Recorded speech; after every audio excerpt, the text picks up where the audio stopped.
ত্যাগীদের প্রকৃত পরিচয় পদ নয়, ত্যাগের মহিমা। ত্যাগীদের পদবী রাজপথের ধুলো ও দেহের ঘামে লেখা।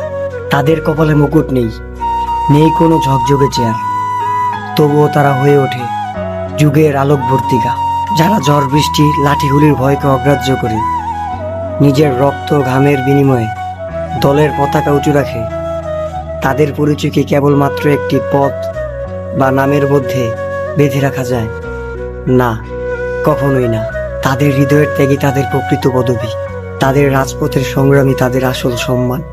দলকে যারা নিঃস্বার্থভাবে ভালোবেসে আগলে রাখে, ক্ষমতার লোভ যাদের স্পর্শ করতে পারে না, তারাই প্রকৃত নেতা, তারাই প্রকৃত জনতার কণ্ঠস্বর। পদ তো কেবলমাত্র একটি কাগজের স্বীকৃতি। ত্যাগীদের নাম হয়তো অফিসের খাতায় লেখা থাকে না, তবুও তারা মানুষের মনের মণিকোঠায় সারা জীবন অমর হয়ে বেঁচে থাকে।